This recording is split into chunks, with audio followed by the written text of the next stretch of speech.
Okay, I hope everyone can hear me. Welcome back, everybody. Again, my name is Aika Swai, and I am extremely honored to introduce two people to you, one of whom is sitting right next to me. This is Dr. Faith Mkwesha, and I will say more about Professor in a moment. The first presenter that we have this morning or afternoon or wherever you are is Misha Lewis, and she's a fellow PhD candidate. We are both writing our dissertations in Cape Town. She's also a RSRP fellow, that means Remaking Societies, Remaking Persons fellowship at the University of the Western Cape in the History Department. And so we're going to think about colonial archives. We're going to think about the body as archive and what it means when we talk about the corporeal narrative and how to explore historical trauma and intergenerational memory. And what South Africa and Zimbabwe have in common, or perhaps all nations do, is that these nations are founded on extreme bloodshed and bloodbaths and violence. And the panel today is going to engage that one more time with an emphasis on how this violence affected female bodies in unique ways and continues to do so. So we're introducing the concept of the haunting by the time we come to Dr. Faith Mkwesha, who's going to enlighten us on what Nehanda and scholarship on Nehanda as an avenging spirit can help us understand about where Zimbabwe is as a nation today. So I will introduce Dr. Faith Mkwesha before we get to that metaphysical realm. But first, over to Misha Lewis, and I encourage everyone who's listening to this to help us feel the global love wherever you are. We all just shared that after a year and a half of doing this Zoom thing, we're still not at home in the Zoom room. And so please engage us in the chat, document your questions, because we're gonna have some time for Q&A, for debate and dialogue. Thank you. Thank you so much, Aika, for that introduction, and thank you for this opportunity to be able to share with you an experimental collaborative project that I conducted since 2019 with an artist called Deidre Yankees. And this collaborative project has taken shape in many different forms. Since then, it's been part of an adult education teaching guide. It's been part of a podcast, a panel discussion at Iziko, and currently we're working on a historical film on the Kowabokapalt resistance of the 1800s. But for the paper today, I will be mediating alongside Khoi artist and filmmaker Deidre Yankees, how she negotiates meanings of identity through embodied interventions in what is considered a post-slavery South Africa. We consider the spiritual, imaginative, and poetic elements in storytelling as a way of illuminating the consciousness of people. The body then, as an archive, probes questions on how the memory of traumatic wounding in South Africa, how it is inscribed to convey meaning and identity. This is the topics that we'll be dissecting in the body as an archive. The aim of our paper today is to enter the pedagogical problem of remembering and gendered representational voids. We ask how artistic representations may offer insights in the absence of detail in colonial archives. Before I continue, I would just like to share my screen.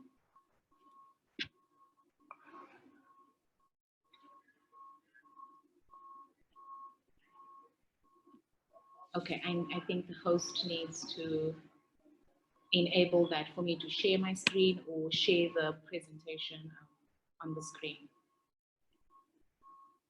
In recent years, there has been an outpouring of critical and decolonial scholarship on archives, specifically in relation to the difficulties of retrieving the voices of Black, Indigenous, enslaved women. Historians note that traditional archives are incomplete and a paucity remains of the scholarship that looks at archives of Cape colonial slavery to challenge the constructed meanings within silences and erasures, to be explicit about the archival limits, understanding that these limits hold power and potentially make absent multiple possibilities in narrating Indigenous Black women's lives.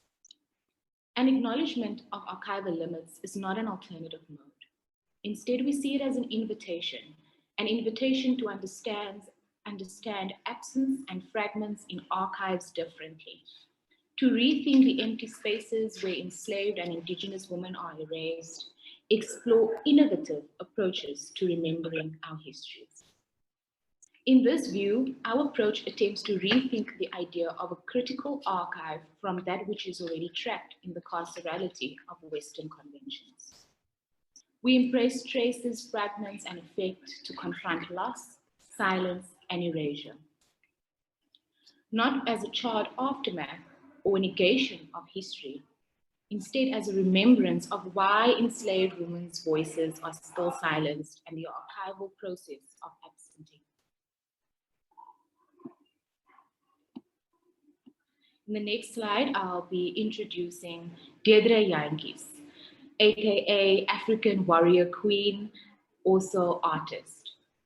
She descends from the Kamnu Nama, a professional flamenco dancer, activist, passionate about the historical stories of women. She's the founder of Naa Productions, a production company which screens untold Indigenous stories and histories of Southern Africa. Mama Deidre has a long history of stage performing, and she utilizes these skills and started writing her own stories into short feature films. Her first story that she wrote, fiction film, was Hawk Macy, about a teenage girl in Uppington who has always felt out of place, that she doesn't belong.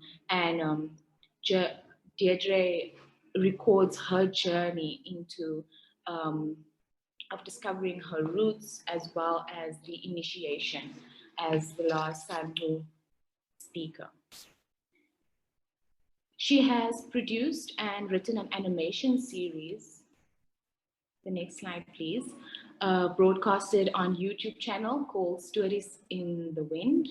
And it's about magic realism stories from the natural habitat of Southern Africa, where she intends to, in an intergenerative sense, connect young and old Indigenous people and cultures as a way of talking together in a concept that in Khoikhoi Govab is called Samara Kau, talking together, moving together. Before I commence further with the presentation, we'll play an episode of Stories in the Wind, Stories in the Wind, just for you to get an idea of how Deidre incorporates this into film.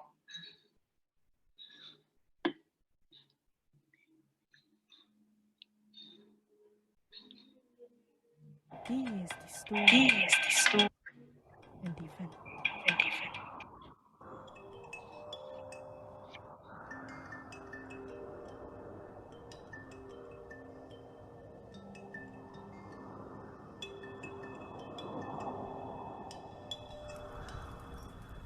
Die wyse vrou van die Namas het een nag 'n droom gehad.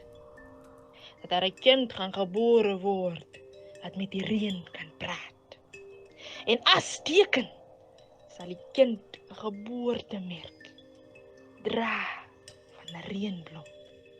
En van daai tyd het die wyse vrou seker gemaak dat sy by elke geboorte bywoon. Maande lank het sy met haar karros en kierie geloop oor die stofpaaie. Maar nêrens kon sy 'n kind vind nie. En toe sy nie meer wou kyk nie, op 'n fris lentedag word daar 'n kind gebore. En hierdie oggend het die blomme in die veld wakker geword. En sy het duidelik geweet dit die regte kind is. O, sy was so bly Toe sy by die ouers se matjieshuis aankom, het sy hulle vertel van hierdie droom van 'n spesiale kind.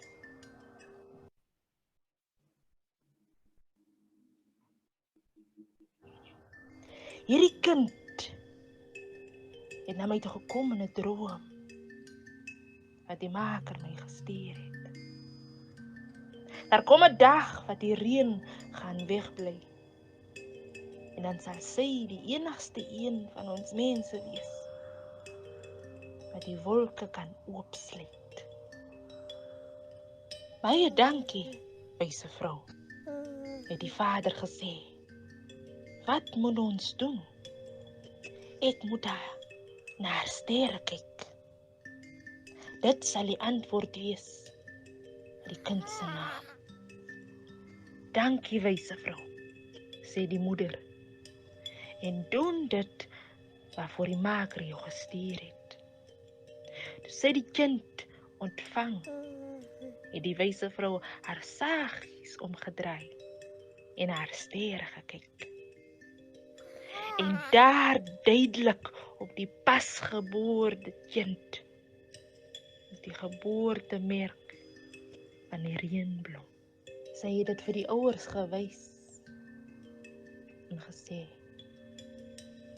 kyk, hierdie is Koring Harris, die reënblom. En dit sal haar naam wees vir die doel waarvoor sy die maker haar gekies het.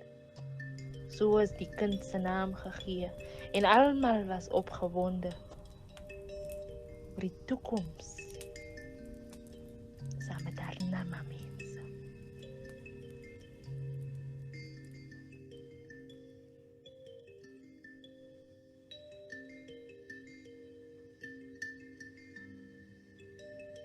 Thank you. If you are interested in viewing further, the further episodes are available on YouTube. For the rest of the presentation, I want to cover three intersecting themes, namely the archive of body and sacredness, what that evokes, artistic dimensions and embodiment, as well as a few notes on feminist collaborative praxis. On the screen is just a ritual to kind of set the scene as poetic, as we're thinking about the images of archive of body and what that conjures. Archive of body and sacredness. The archive is the body, resistant to standardization and hierarchy that comes with the process of classification. An ordered world of proof in traditional archival repositories. Legacies of colonial violence stacked in holding cells of 33,000 meters. Indigenous Black voices, spirits trapped and buried in a carceral state. Stored memories of white violence and imagination secured in the basement for settler designs. In the next slide, I just want to also read from Jackie Alexander, Ritual. Water overflows with memory, emotional memory, bodily memory, sacred memory. The dead do not like to be forgotten, especially those whose lives had come to a violent end and had been stacked sometimes 10 high in a set of mass graves. What significance is the body in the making of experience? Understanding spiritual work as a body praxis or a form of embodiment concerned with the way people come to inhibit their bodies from becoming habituated. Another form may be ceremonial rituals through which healers become habituated to the spiritual transposed onto the body. Explaining spirituality as an embodied process through inscriptions, the next slide please, through inscriptions on bodies, in memories, flesh, and stories, beckon us to question how sacred knowledge is inscribed in every day and the lives of women. The body as a site of memory, not for sale, as insinuated through the colonial power nexus, but a living memory that gives insight into the process of spiritual embodiment. These provide a grounding and an anchor for entangled elements to shape our subjectivities.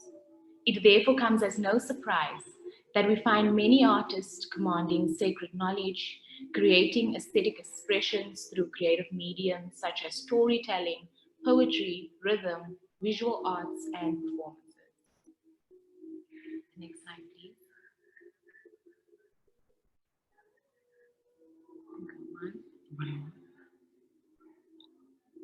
Artistic interventions.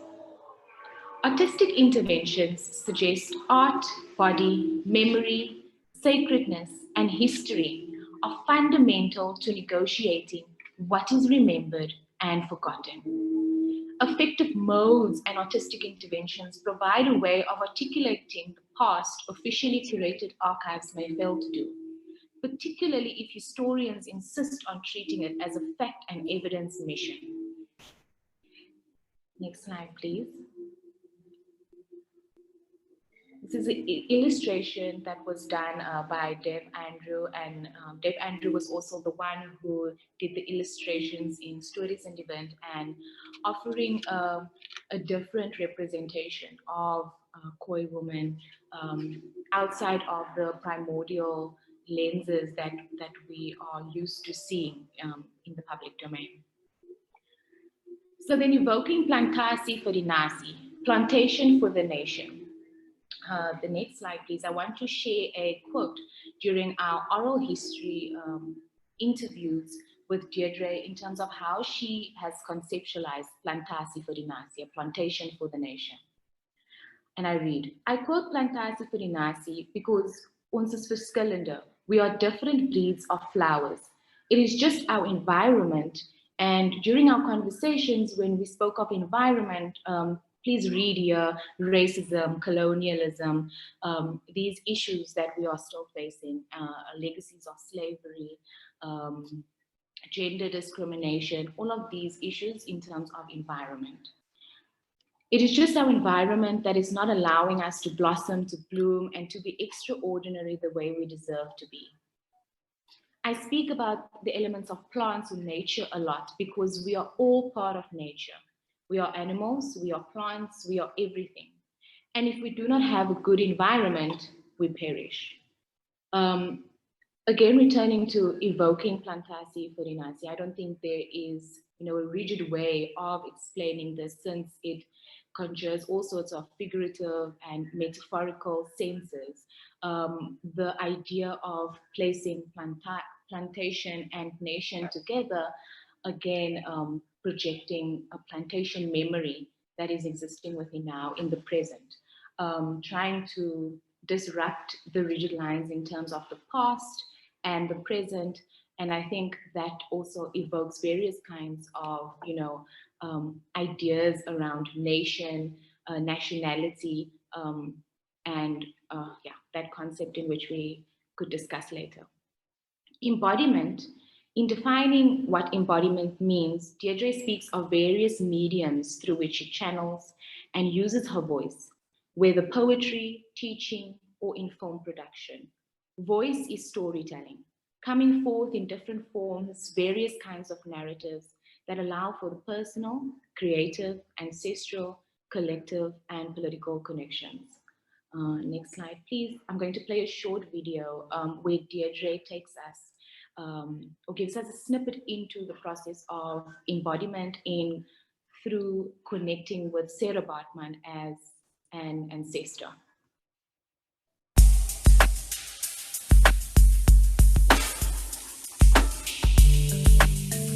I feel like I am connected to Sarki Bartman. Sarki Bartman is a Khoi woman that was born in Kamtusrivier in the Eastern Cape. She became a slave. She was sold to a man by the name of Alexander Dunlop. He was a Scottish doctor that shipped her over to the UK. She became a freak show and an exhibition to Europeans to watch her perform. Her buttocks was big. She was presented as an ape. And because she had a unique buttocks, she then became a sex symbol to Europeans and across the world, and she died of diseases at the age of 25 in 1815. I actually started seeing my body start to change when I was in high school in grade 9. And I was actually ashamed because I was thinking, why do I have this big gluteus maximus and all the other people doesn't have this? And every time, they always use this term, if you have a big behind, they would say, "Oh, Jere, you look like Sarki Baartman." And I wouldn't understand why somebody would say something like that. My mom said, that big bums, you must just please hide it. It's not nice to look at.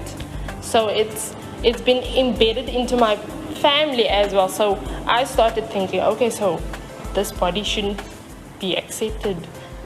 I should rather have a skinny, firm body to be accepted, even into my own family. Living in this world and living as a colored female in modern society, we don't have a lot of information about our forefathers and our ancestors. So I started searching myself and for myself, and this is when I discovered Sarki Baartman within my image. I could see that her cheekbones was as high as mine, the shape of her head, the shape of her nose. There was a resemblance to the way that I look, the way that I move. We as big women and big, beautiful brown women should embrace our bodies.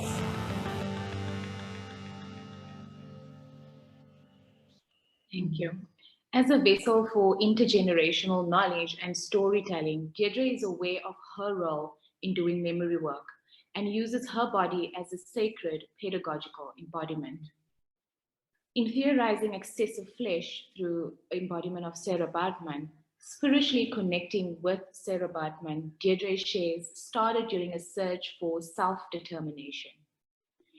She utilizes artistic modes to disrupt the hegemonic distortions of who she is.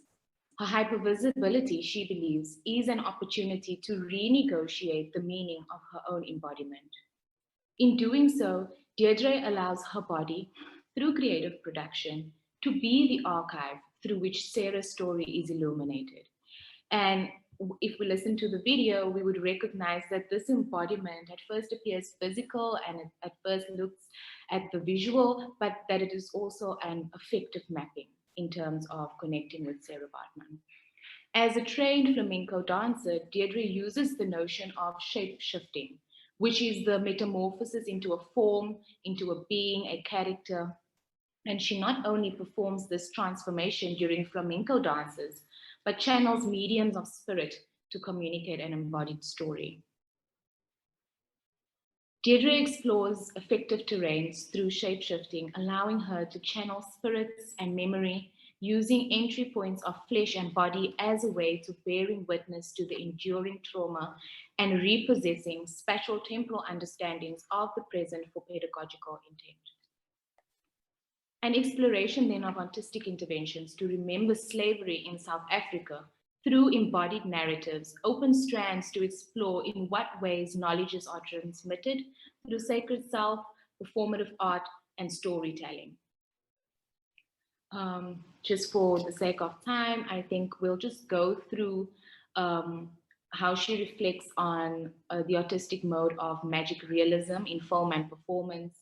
And Deidre, her methodology is that she describes this as a process where, just next slide please, where she imagines what she would have looked like in a spiritual connection to reflect who she is.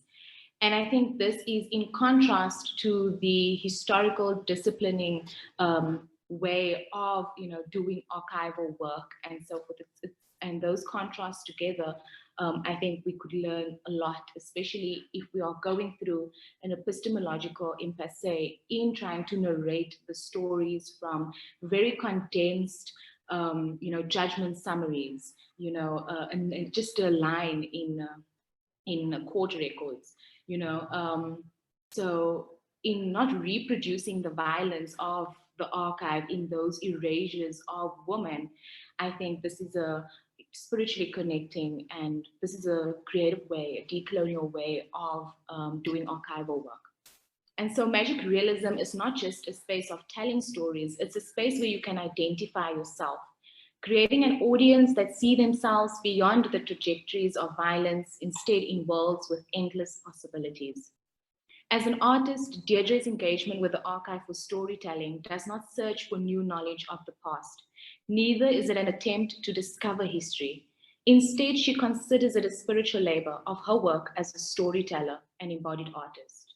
As a keeper of stories engaging a counter-colonial narrative, she is aware its contents are not readily available, but utilizes the archive to reinforce a counter-memory, to continue the circulation of connecting kinship ties and gaining an understanding of our lived experiences.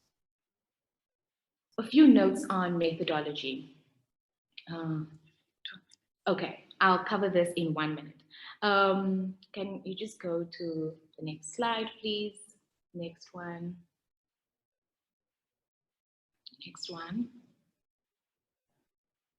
This is the magic realism, how to think through representation. Next one, please. Can continue. Feminist collaborative praxis, constructing our stories with radical vulnerability. Next slide, please. A quote that has really shaped my thinking through feminist research ethics is written by feminist scholar and historian Yvette Abrahams in their reflections on writing about Sarah Baartman in a personal diary.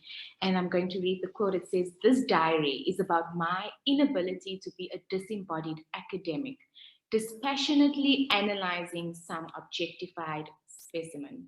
And I think thinking through this in narrating archival fragments or erasures, this is a way of us troubling the archive and the historian's method, interrogating the limits of the archive, not just as a footnote, but it's a subject of study itself.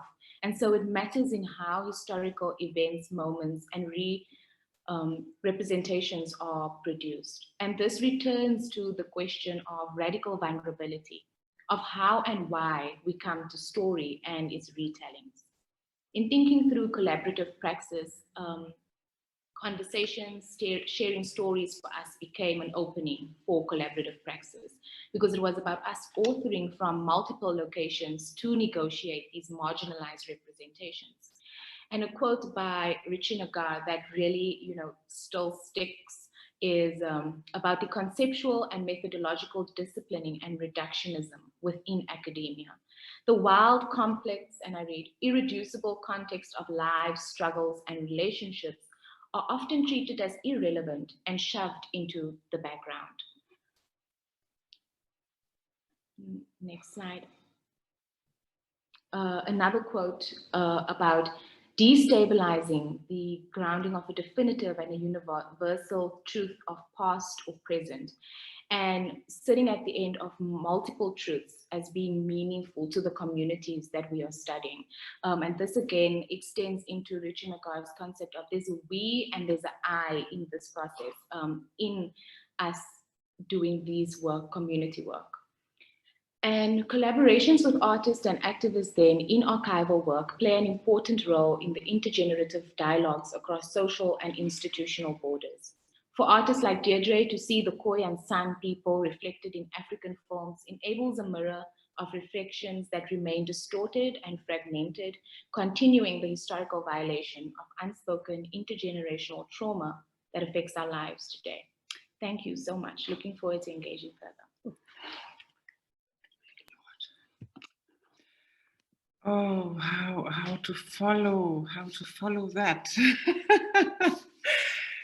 Oh, we're cheering you on, Ms. Haas. Thank you so much. I mean, you took us into so many places. I'm going to make it quick because I want to make sure we have time left for dialogue.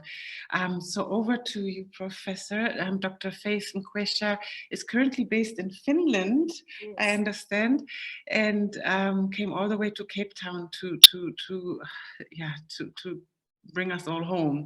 So I won't say too much about all the research you've done. You've published extensively on Zimbabwean women's writing. You are going to speak to us today about Nehanda in particular, and we're connecting on this concept of the nation and where it came from and how to access the memory of what happened there. Thank you. Dr. Faith Nkwesha. Thank you very much. I'm going to talk about my title, which is Decoloniality, Prophecy, and Haunting in Gender in the Nation Constructions in Zimbabwe. This is work in progress. I had kind of left Zimbabwean literature, but recently I found myself being pulled back to Zimbabwean literature, and specifically to do working projects in Africa. I'm very happy with this network that we are having here, because I've been also doing some work in activism, and I'm really happy to find that you are working on work that includes Sarah Batman and the representation. It connects a lot with the activism that I've been doing in Finland and the Nordic.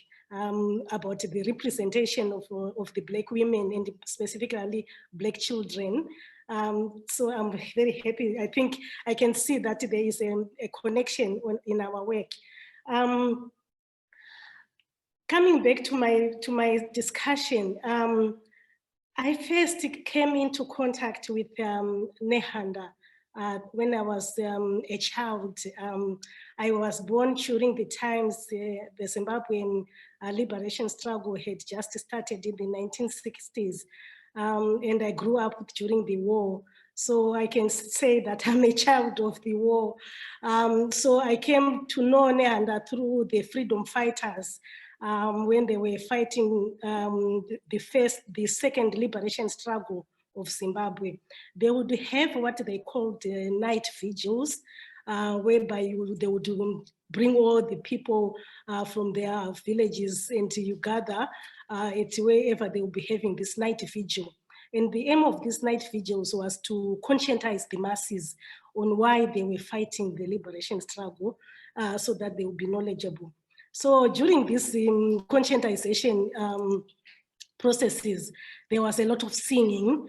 And one of the songs that was sang a lot there was called Mbuya Nehanda kufa vachitaura shuwa kuti zvino tonotora sei nyika ino soko rimwe ravakatiudza tora gidi uzvitonge. So it means Mbuya Nehanda said that you have to fight to get back the land, and you have to go and get the gun and fight so that you can be free and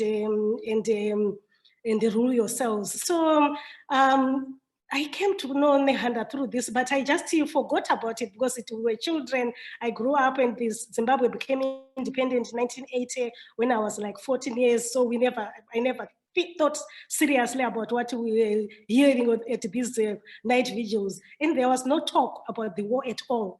He just heard that the war has ended, and then we just move on with our lives, and nobody talked about anything that happened during the war.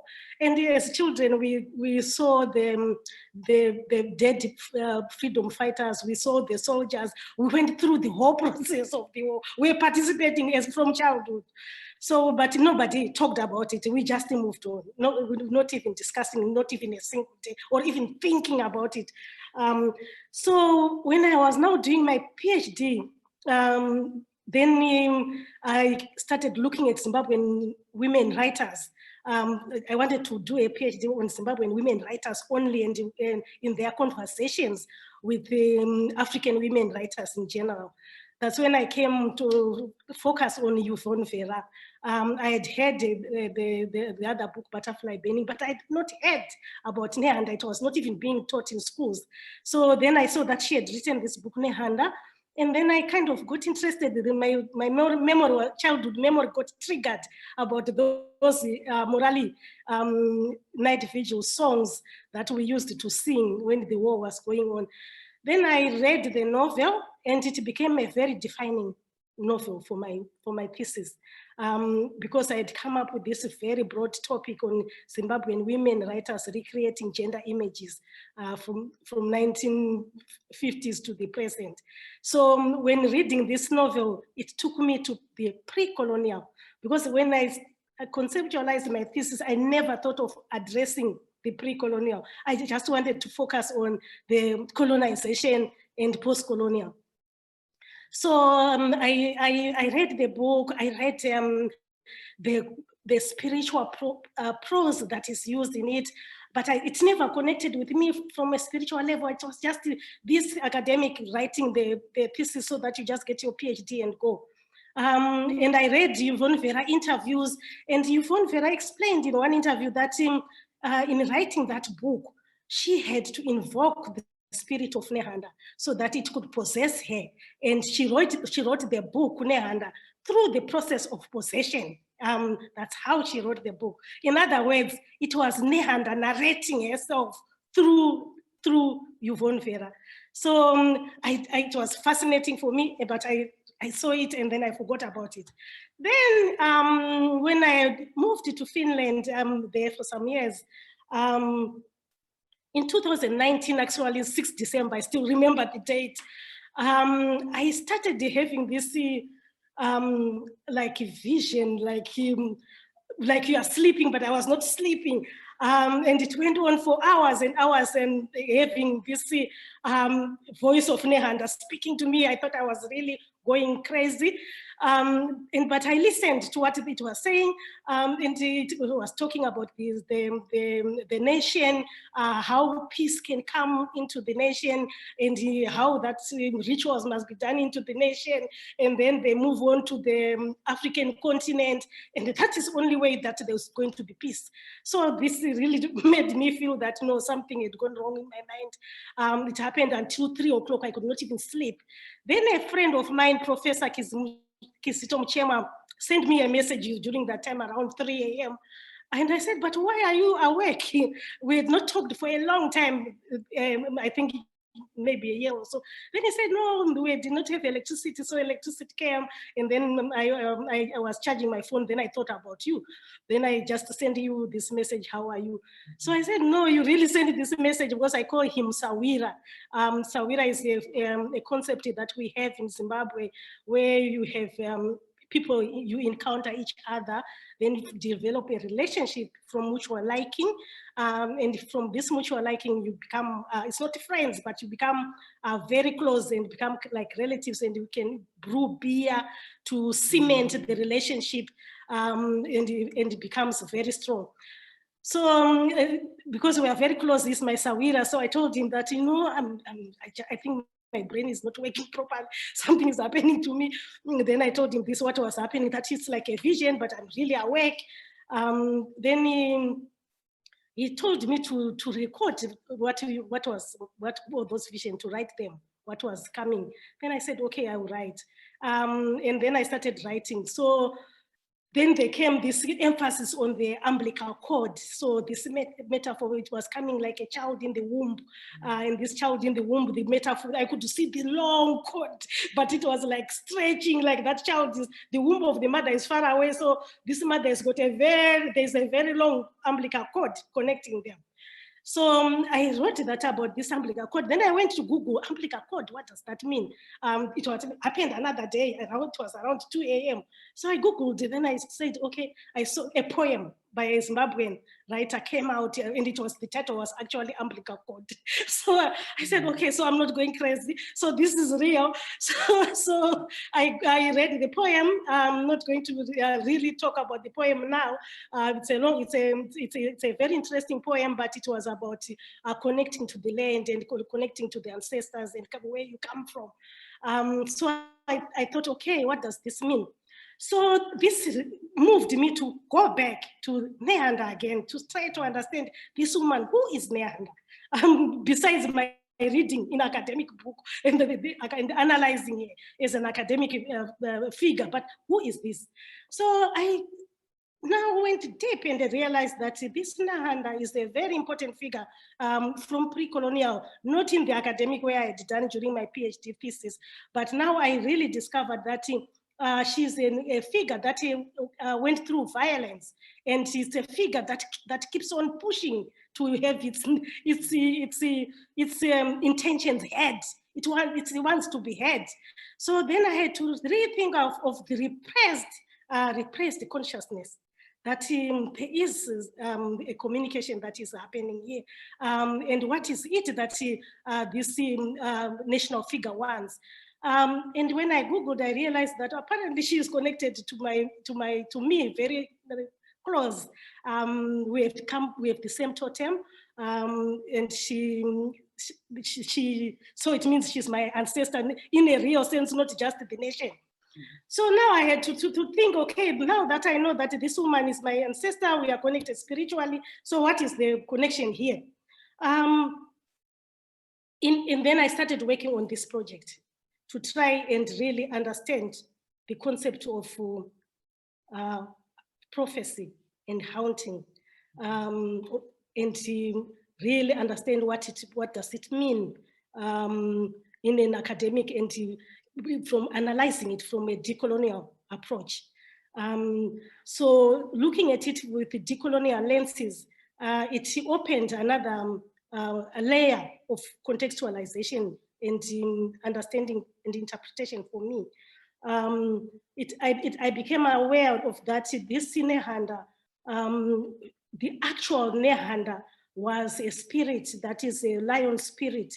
And this Nehanda lion spirit possessed the son of Matope, who was the emperor of Zimbabwe, those who built the Zimbabwe ruins. And this Nyazika was possessed by this Nehanda, and her father was the emperor. In order to grow his empire, they did a ritual, an incest ritual. He was made to have sexual contact with his half brother, who was from the other mother, but they were brother. He was her brother, and this incest ritual would grow the nation. And actually, the mythology is that the nation grew. It became the Munumtapa Empire was very big, and this brother Matope later on became the ruler. When the father passed on, and the Nehanda was given huge land, so that because the empire became so successful, and she was given huge land, and she became also a leader. This Nehanda Nyakazika, the daughter. So eventually she died but after she died, and she remained a very important figure. But what is really interesting there is that the nation of the dynasty of the Munumtapa Empire of that time was successful, and it grew because of a ritual of form of violence, actually, because the incest was a form of violence, the coercion that happened for her to have sex with this brother, and then the nation to grow. But she dies 500 years later. She possesses different women, and she possesses 80 different historical moments. And the one who is possessed during the liberation struggle, and who is very important during the liberation struggle, is the one I'm related to. And she becomes an important figure during the colonial period when Cecil Rhodes and the empire came to Zimbabwe. She led the first resistance, and they call it revolt against the settlers.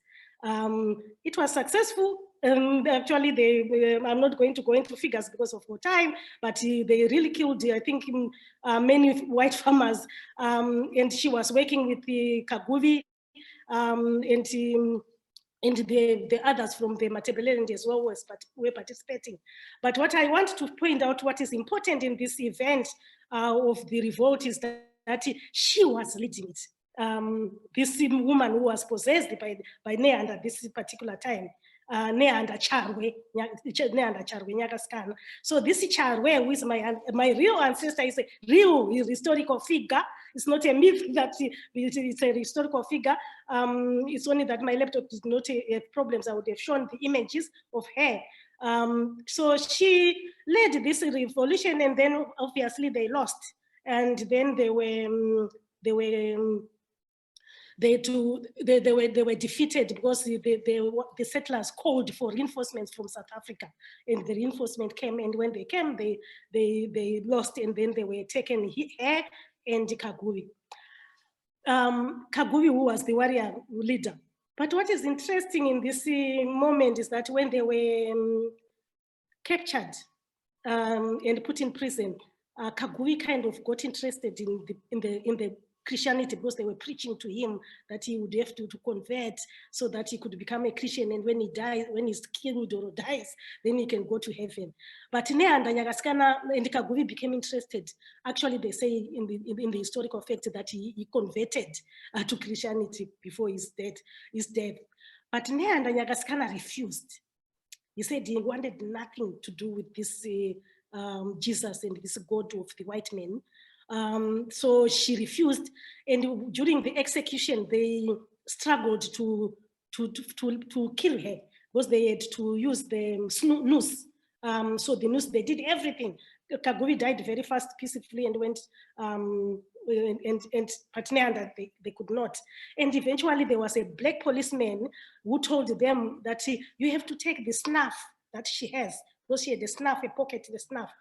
Take that snuff from here, and then if you take it, then she can die. And they did exactly that. They took the snuff, and then before she died, she declared this is about the future, which becomes a form of prophecy, that my bones will rise again. So they executed her, but they also took seriously what she said, that her bones were going to rise again. So because they were so afraid of those bones rising again, they did not really understand how the African spirituality works. They thought that by killing her, then the story ends, there's no bones rising because she's dead. And they took the head, they amputated the head and took it to a museum in Britain. It's there in the National Museum. And then they buried the body. In doing this, they wanted to make sure that these bones would not rise again. But what is interesting is that resistance continues in the nation for many years, and eventually the Black nationalists decide to go for the liberation struggle, to take up arms and fight. And what the inspiration from that is that what Neander's words before her death, that my bones will rise again and will take over back our land, becomes the rallying point and the inspiration for the liberation struggle, the second Chimurenga now. And the liberation struggle goes on. The mobilizing force becomes, at that particular time, Nyakaskana had died, there was another woman who was possessed by that spirit. They found him. Tongogara, the commander, actually talks about it, that they had to go and consult with her. How do we go about fighting this second liberation? And then she tells them that what they were supposed to do and gives them directions. And those directions up to now are the most important thing that is even a crisis in Zimbabwe. They were given the instructions of what to do and how they would win the war. So they were told also the freedom fighters were not supposed to sleep with the women during the war, not at all, no sex with the woman.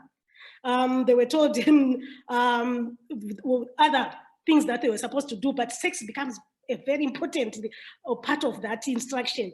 So for me, I got interested again to see, okay, the original Neander was raped, and this incest made the empire grow. And now we are having this second Chimurenga. There's a command that there should be no sex, violence, sex. The freedom fighters should not have sex with anybody until the country is independent.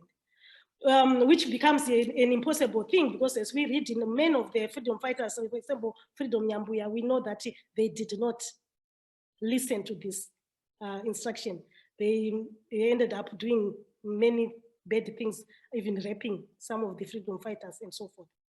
So it becomes an important strand in my research that I'm working on right now, this concept of rape and how it continues. But they won the war, and they won the war, and we understand because Zimbabwe is a very spiritual country. Even the leaders were asking where to consult when the country they were going for elections, and even the president was told on what was supposed to be done to cleanse the nation. The rituals that were supposed to be done, but because now they won the nation, the country, they did not. The politicians did not want to be interested in this African spirituality, so they did not do those rituals. President Mugabe was a very educated man. He said he doesn't believe, he's a Roman Catholic, and he wasn't going to do those rituals. So he didn't do these rituals, but the rituals become a very important figure thing up to now. A struggle of those rituals, because they are items, cloth and so forth that were given, that were supposed to be used for those rituals. So as I research and I'm working on trying to understand about these ritual materials and their significance, they keep on bringing that concept of Nehanda and haunting. So now I became more interested in understanding why is there an emphasis on this. But the nationalists don't listen as well. But instead, what they do is that they take the image of Nehanda and they name a hospital after her, a maternity hospital. In other words, they try to domesticate her. And then Kaguvi, they name a street after his name. And this domestication kind of looks like they've done their best to appreciate her. But the voice, this suppressed voice keeps on erupting. So the eruption of the voice comes through the different generations. So we have Yvonne Vera, she writes Nehanda, we have musicians, you have poets, and we have Panashe Chigumbu. Right now, we has published another generation who has published a novel that is kind of a memo and a historical prose narrative about her life, and which focuses on two generations of her grandmother and also taps into the Shona on Nehanda. Her novel is called These Bones Will Rise Again. So this is just currently, I think it was published last year or 2 years ago. So we have this eruption of this voice that refuses to be silent and enjoy itself in the maternity ward where it's been named after. So apparently a coup happens in Zimbabwe, and Chigumba's novel or memo, prose memo, articulates very well how the role of this Nehanda plays again in this new dispensation. So I think when you read it, you can see that there is a voice, a spirit that is refusing to be silent, that keeps on erupting and imposing itself into the nation. And it keeps on possessing different women. And I think for me, I can even say that I really feel that this voice has been really strong on me. I would not sleep and so forth until my friend Kisito told me to take snuff. I didn't believe in these things, but I'm a Christian. I grew up a Christian. My name is Faith. So Kizu, my friend said, you better take snuff. This is a violent voice. So if you are not sleeping continuously many days, you are going to go crazy. So take snuff and then accept. You put the snuff down and then you accept that you accept the responsibility you are going to do.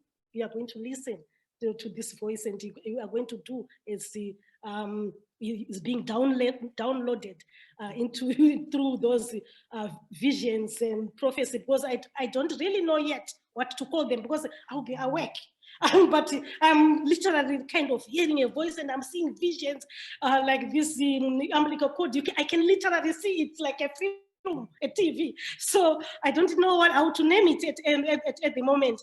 So I'm in the process of working on this project to try and really understand. And I'm also in the process of trying to comprehend also how you can become entangled into spiritual realm and be given knowledge and information that you don't even know what to do with.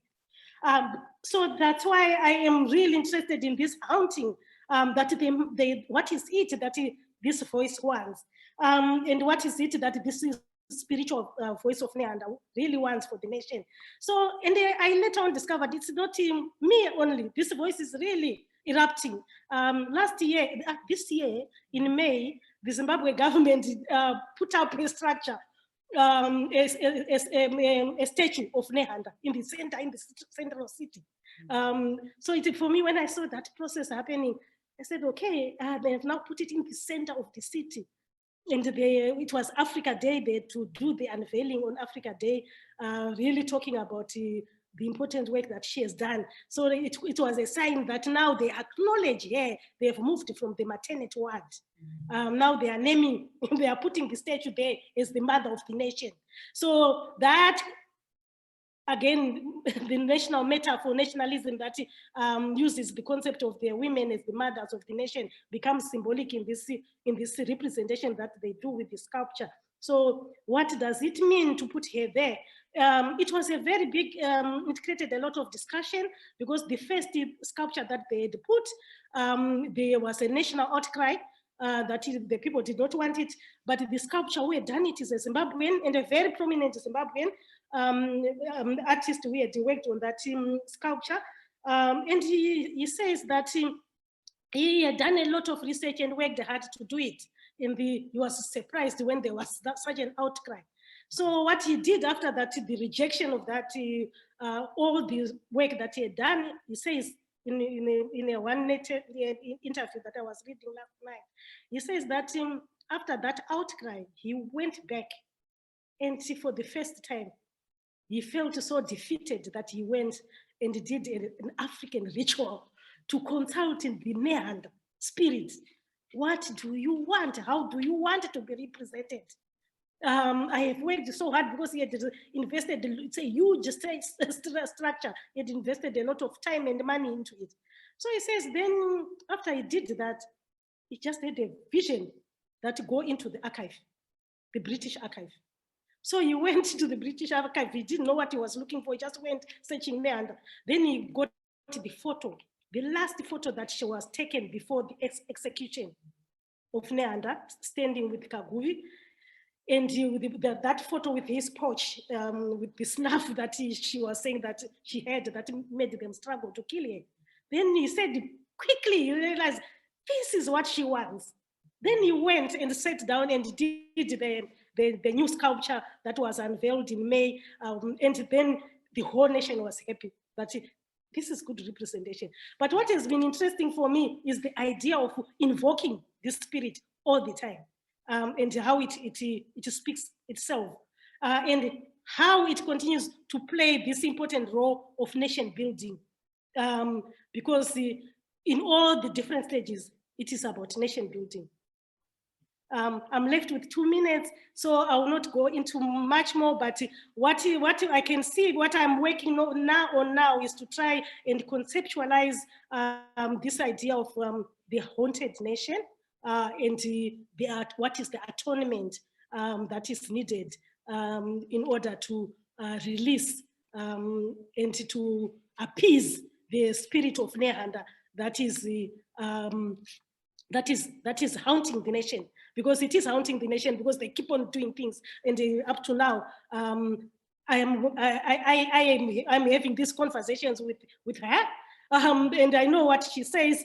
I'm still trying to understand how I can put it down, but I'm working on this project, and this conference was very important for me because it really made me think, okay, you can be as an academic and do this, because I was also very uncomfortable as an academic to talk about things like this. I was saying that it looks not academic, but I think when we are going into decolonial, we are saying knowledge comes in different forms, and prophecy, dreams, visions becomes a form of a universal spiritual university that we can never build, but that is a natural one that we are given. So as I work on this project, I'm hoping that I'll be able to also come up and explain better this spiritual universe, that way university where we can get knowledge, so that we don't depend on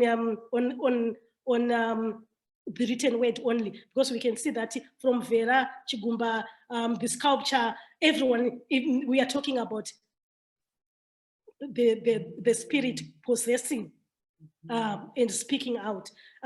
So it is important that I keep on working on this project. It is a work in progress, but this was my first presentation to introduce this work.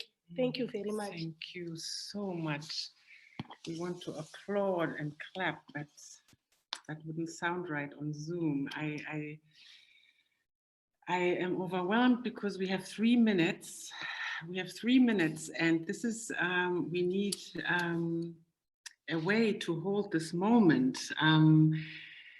I think everyone who's been listening will agree that the overlap between what you just gifted us with, Professor Faith, and then also what you started out, the overlap is overwhelming. The starting from bones being repatriated from France, and in the case of Bartman, and bones apparently still being in Britain, and photographs that are only now coming home.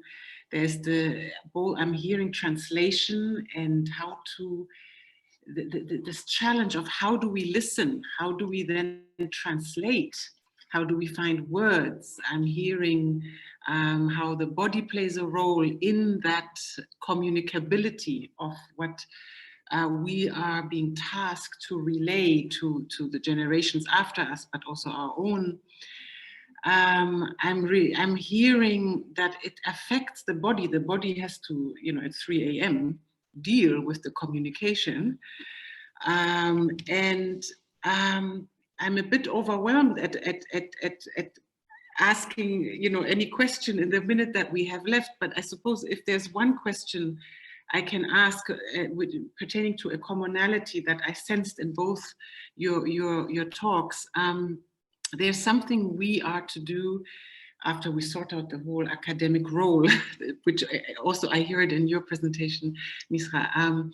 There's something that we need to do as curriculum developers, as teachers. So you mentioned, for example, that Nehanda is not on the national curriculum in Zimbabwe.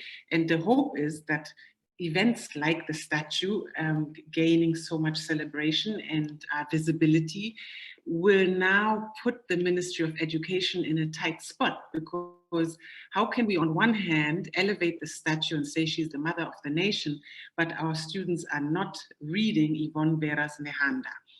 Similarly, in Cape Town, the Western Cape, but South Africa as a whole, it behooves us to look at the curriculum and make sure our youth has access to films like Stories in the Wind. And so let me pose the question by asking, what do you foresee? Sort of, let's pretend we didn't have to do this enormously laborious work of decolonizing. Let's say we could skip that part and go straight to development and creating, right? Let's say there were no strings attached, no constraints.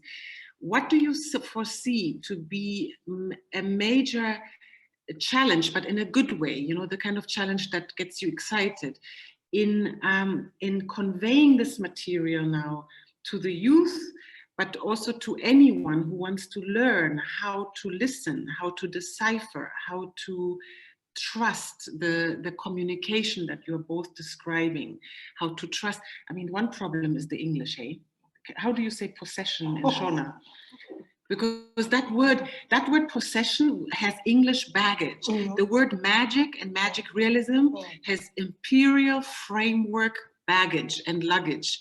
And so we're doing this in English because we're having a global conversation over here. But I'm assuming one of the first things we need to pay attention to is how to yeah, how to open up the floor and to make sure English doesn't swallow a bunch of meanings that we're trying to convey. But apart from that language problem, how would you, can I start with you, Misra? Maybe turn on your camera, you're sitting next to me. Elaborate a little bit on where would you take this if you had all the money and the political will coming from the Department of Education? Where would we go with this? Thank you so much for your question, Aika. And thinking back to how do we listen, how do we do this kind of deep listening, which Professor Faith has really expanded well, and I hope could take us into that, because it is a challenge. Like Deidre says in the video, we haven't learned this from or there isn't knowledge available to our parents to pass this on to us. And this is the erasures, the kind of amnesia that is within the hold of nationalism and plantation memories. So it is like Pumla Kola says, feminist imperatives require us to look at the unconventional locations of meaning making, of histories that function as valuable sources of contestatory meanings. And I think this urges historians to interrogate that traditional archives are the only valuable knowledge. And it also pushes us to think about how we are co-authoring with our ancestors, collaborating with our ancestors, right? Which is in contrast to the disciplinary mechanisms, which comes with its own ideologies and processes and so forth. But I do think that there is a way for us to indigenize education, and you'd find it so surprising as you were developing a sort of ABET, adult education teaching guide, in doing this type of work in the heritage sector. There's so many folks who are like, oh, we felt that, and oh, we didn't have a grammar of language to put it in that sense, but we know what you are talking about. So I think, yes, I think if the last question, if there was money available, I think this needs to be prioritized. A lot of the curriculum still in schools today, in high school, particularly that I'm looking at, you know, still uses terms that carries with it these colonial representations, that carries with it kind of the Anthropocene, where this was dark Africa. Karoo is, you know, talked about as an empty space. And I think that is ways in which we are continuing the violation of erasure and amnesia. What in Kokogova in Cape Town, they have called it kakapusa, right? A whole lot of kak that, you know, is still being put in the center as, you know, this is our histories. And I think that this is kind of, you know, erasing our variegated histories. Thank you. Oh, precious. Yes, teach us that word. Kakapusa. Kakapusa. Kakapusa is good to go. No, it's good to go. Wow, thank you so much for that. I'm going to turn it over to you, the same question. Yes, I think you bring a very important question about the violence of the English language, that it is in the linguistic epistemicide that happened to our own languages. So I think that is the challenge, because even me, I was in a crisis. Actually, it was a big crisis. When I'm talking, I'm not really expressing. It was a big crisis. I even became so sick and afraid that this was happening, because to me, because we are coming from this education that that has got very bad connotations towards that ancestral encounters. So it becomes like a demon. Like for me, it was even a big problem, because my own grandmother, my mother's mother, was a Mondoro too. She was a Mondoro, she was even consulted by the nationalists and the government. So I grew up being told that she had demons, because she was also living in a shrine outside the village. But she would visit once in a while, and she would even come to see us.